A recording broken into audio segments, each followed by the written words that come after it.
Have you ever thought about quitting drinking, especially after one of those rough nights that you'd rather forget?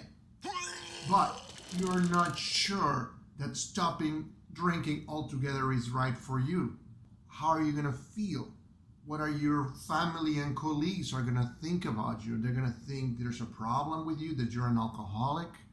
And what if you can't have fun without alcohol? So if you have considered stopping drinking, but you're not sure because some of these reasons, today you're in luck, because we're going to talk about some of the myths surrounding sobriety that might help you to decide if quitting drinking is for you. Are you ready? So myth number 1, I won't be able to have fun with my friends. And if I don't drink, I'm going to miss out and I'm not going to have fun. Besides, they might think that there's something wrong with me and they're going to be asking me, why am I not drinking? And I'm not sure I want to be singled out that way. The reality is that most people care a lot less than you think about your drinking. Sure, there might be the occasional person who asks you why you're not drinking. And you just have to tell them, well, I don't feel like drinking tonight, or I choose not to drink today, or whatever other excuse. And most people will be fine with that. Only the people who have a problem with alcohol themselves will make an issue about you not drinking. And if that is the case, do you really want to be hanging with that type of people?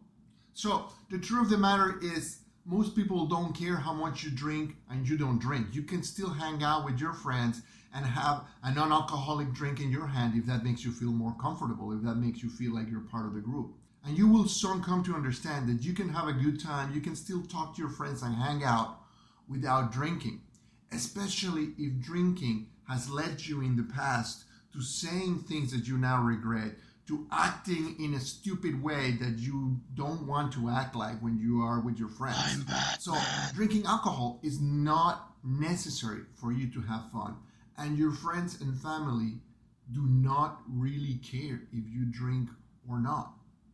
And you know what I found out? Is that sometimes the act of telling them that you're choosing not to drink inspires them to cut down in their own drinking.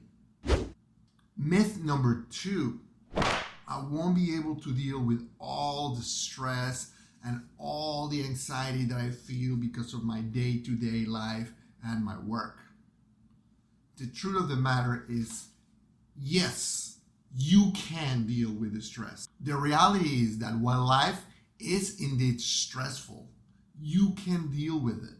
And if life is stressful every day, that might be a sign for you that something is wrong, that you have to find out what's happening. Because if you're having stress at work nonstop all the time, or in your family or elsewhere, that means that probably there is something that needs to be fixed. But the important point here is that you can deal with stress. There are all kinds of amazing techniques, prime of them all being exercise. And it doesn't have to be anything too fancy. You don't even have to join a gym. It can be as easy as going for a walk, developing a walking habit. That's what I did.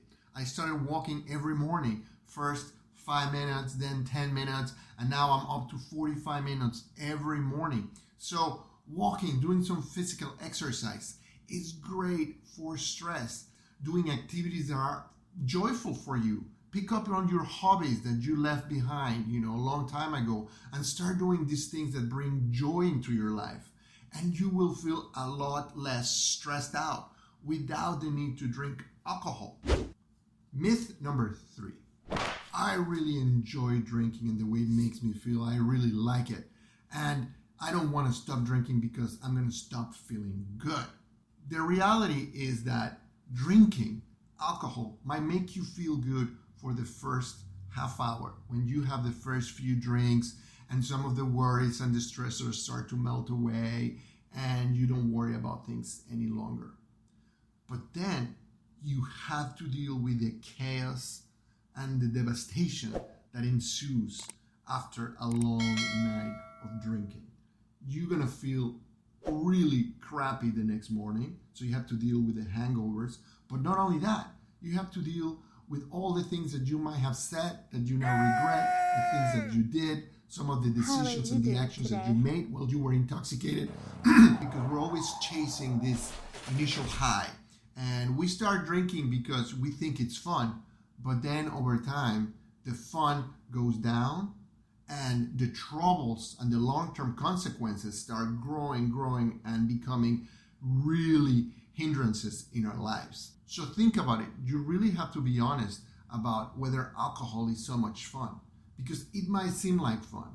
You might remember having fun, but right now alcohol is not fun in your life and it's playing a very, very destructive role. Myth number 4. If I stop drinking, people are gonna label me an alcoholic and they're gonna think there's something wrong with me and look down on me.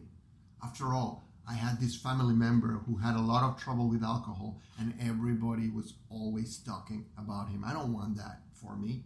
The reality is that labels are for products in the supermarket. You are a very complex individual, just like everybody else. And we can do good, we can do bad, we can make bad decisions, we can make good decisions. And we are much more than would a label imply. So alcoholic and alcoholisms are labels that are fading away. Doctors don't use those labels anymore because quite frankly, they're not useful. You might be struggling with drinking, you might be struggling with another type of maladaptive behavior, which is any behavior that in the long run causes you harm. So you don't have to call yourself anything.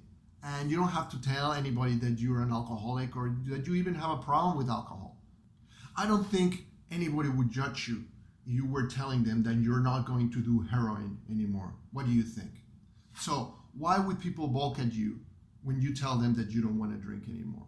So no, you don't have to call yourself an alcoholic, and you don't have to put labels on yourself or on the problems that you face in order to make your life better, okay? And working to solve a situation, to solve a problem in your life is nothing to feel embarrassed about. It's nothing to feel shame about. A lot of us feel like drinking or admitting drinking is extremely shameful and it shows weakness. That is just such a pernicious misconception, because admitting to yourself that you want to make your life better is good. There's nothing wrong with that. Myth number 5. If I decide to stop drinking, I have to go to AA, Alcoholic Anonymous. And I don't know if that is for me. I actually heard a little bit about it, or maybe you have been to one of their meetings and you don't think that that's something you want to do. The truth of the matter is that AA has helped hundreds of thousands, millions of people to stay stopped. But AA is not for everybody. And there are alternatives. So no, if you stop drinking, you don't have to go to AA. There are other groups that don't focus so much on powerlessness and a higher power like Smart Recovery.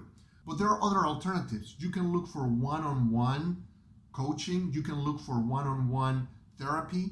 There are people out there, professionals, that can help you to kick the habit of drinking, providing you with the tools to learn how to cope with urges, learning how to manage your thoughts and your feelings, and to learn how to live a balanced life.